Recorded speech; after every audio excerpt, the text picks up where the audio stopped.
ฟัง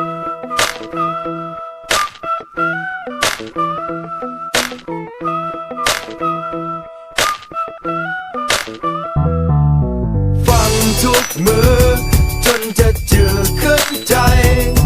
พ่อแม่ก็สั่งก็สอนให้ลูกตั้งใจศึกษาห้ำเฮียนอาจารย์ก็บอกให้เน้นหนักวิชาคณิตเคมีฟิสิกส์ชีวภาษาลาวภูมิศาสตร์สัมผัสถนัดเด็ดศาสตร์ถึงจะเป็นแบบใจพ่อแม่จงมั่นใจเพราะลูกคนนี้ก็ยังจะเป็นคนดีของสังคมอยากจะเฮียนเก่งต้องอย่าอายเฮียนหูเพราะฉะนั้น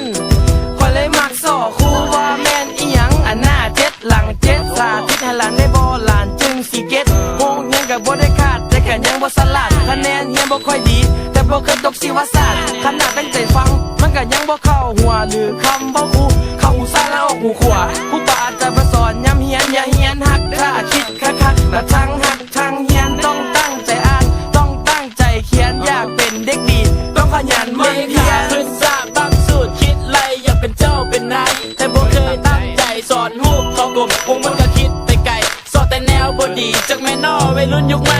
ฟังทุกมือจนจะจืดขึ้นใจ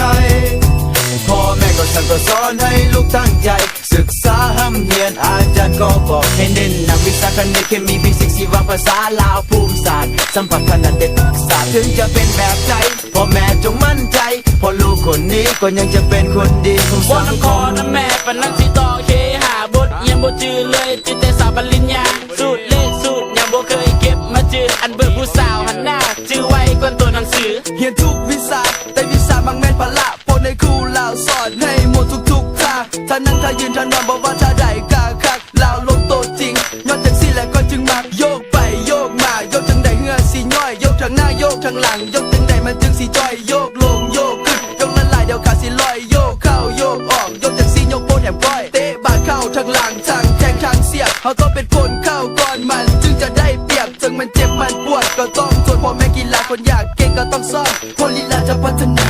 ฟังทุกมือจนจะจืดขึ้นใจ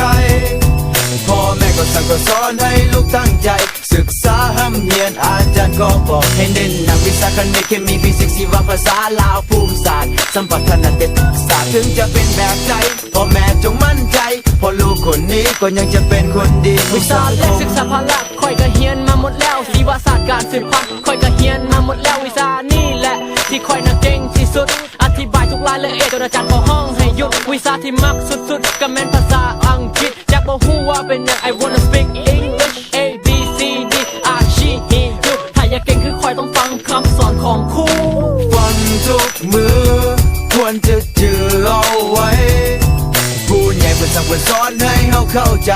ผู้จะใส่ตัวเองให้เป็นประโยชน์ผู้จะเข้าโลภโลภไว้ผู้บาอาจารย์จึงผ่านบุตรภาวะและมาเป็นคนดีในสังคม